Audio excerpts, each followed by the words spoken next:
दोस्तों प्याज की साइज को कैसे बढ़ाएं?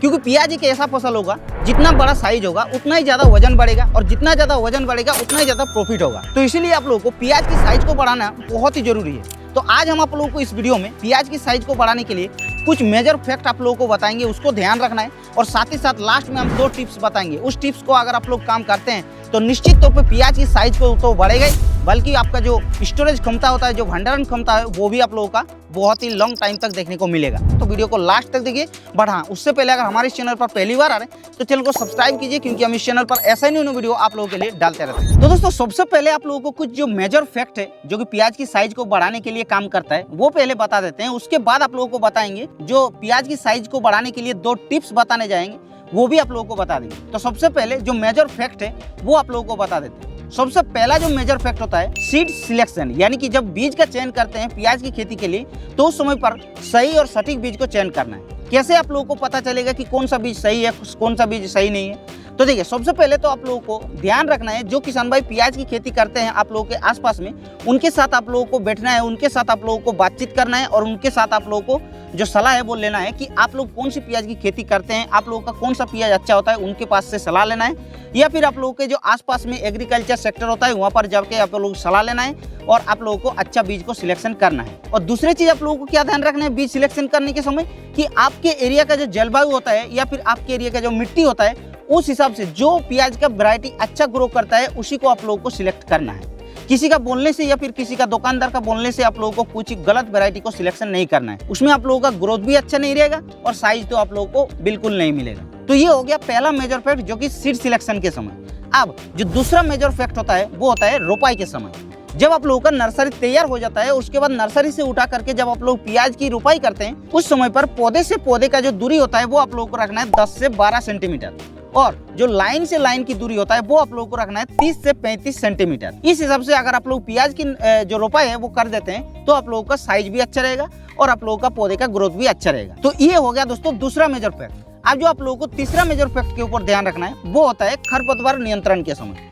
प्याज की फसल एक ऐसा फसल होता है जो कि उसमें बहुत ही ज्यादा खरपतवार समस्या होता है। तो खरपतवार को नियंत्रण करने के लिए हर्बिसाइड मिलता है, उसको इस्तेमाल करते हैं तो भले ही तो आपका जो खरपतवार है वो तो साफ हो जाएगा, लेकिन उसमें जो प्याज का साइड इफेक्ट है उसमें आप लोगों को देखने को मिलेगा। जब आप लोगों का प्याज का साइज बढ़ता है तो उस समय आप लोगों को साइड इफेक्ट का फल देखने को मिलेगा।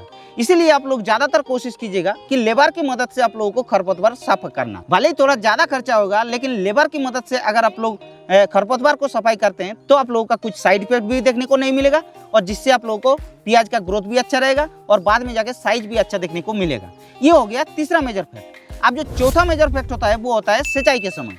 देखिए, प्याज की फसल में टाइम टू टाइम तो आप लोगों को सिंचाई करना ही है, और सभी किसान भाई करते भी, लेकिन मेन गलती क्या करता है, जब प्याज का कंद बढ़ने लगता है तो उस समय पर ज्यादा सिंचाई दे देता है, जिससे क्या होता है मिट्टी नमी रह जाता है और जो प्याज का जो छिलका होता है वो उसमें सड़ जाता है। तो आप लोगों का जब प्याज का कंद बढ़ने लगेगा तो उस समय पर आप लोगों को ध्यान रखना है कि मिट्टी जब सूखेगा उसके बाद ही आप लोगों को पानी देना है। तो ये हो गया चौथा मेजर फैक्ट। तो इस 4 मेजर फैक्ट को आप लोगों को ध्यान रखना है।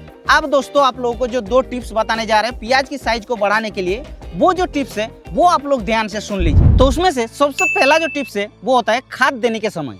जब आप लोग प्याज की खेती करते हैं तो आप लोग खाद तो निश्चित तौर पे डालते हैं, लेकिन आप लोगों को कौन सी खाद डालना है ये ही नहीं पता होता है, जिसकी वजह से प्याज का साइज तो आप लोगों को वृद्धि देखने के लिए नहीं मिलता है।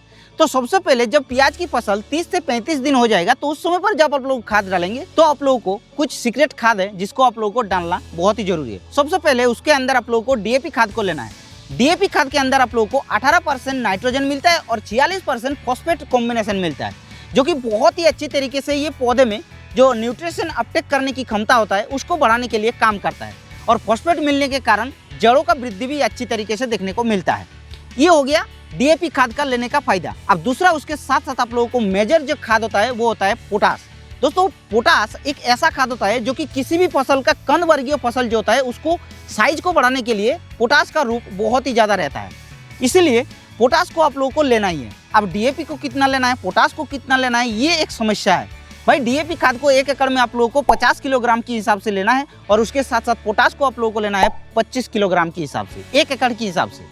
और सिर्फ यही 2 खाद नहीं, ये 2 खाद तो सभी किसान भाई डालते हैं, लेकिन जो आप लोगों को सीक्रेट खाद बताने जा रहे हैं उस खाद में से सबसे पहला जो खाद होता है वो होता है सल्फर। दोस्तों, सल्फर एक ऐसा खाद है जो कि कोई भी फसल में जो झांझ होता है उसको बढ़ाने के लिए मदद करता है, इसीलिए सल्फर को डालना बहुत ही जरूरी है। प्याज में सल्फर को डालने से जब आप लोग मार्केट में एक्सपोर्ट करते हैं तो उस समय पर प्याज की क्वालिटी भी अच्छा देखने को मिलता है। उसके साथ साथ जो आप लोगों को सीक्रेट एक खाद डालना है वो होता है आप लोगों का जो सामुद्रिक शैवाल से बनी जो खाद होता है, जो कि बाजार में आप लोगों को इफ्को कंपनी का सागरिका Z++ नाम पे मिलता है, या फिर जो विदेशी कंपनी बायोविटा नाम पे बनाता है उसको भी आप लोग ले सकते हैं। उसको कितना लेना है? उसको आप लोगों को लेना है 1 एकड़ में 10 किलोग्राम। अगर आप लोग सागरिका Z++ को लेते हैं वो भी काफी सस्ते में मिलता है, इसीलिए उसी को आप लोगों को लेने का कोशिश कीजिएगा। और जो आप लोगों को सल्फर का डोज होता है वो आप लोगों को 6 से 8 किलोग्राम लेना है, वो 1 एकड़ के हिसाब से।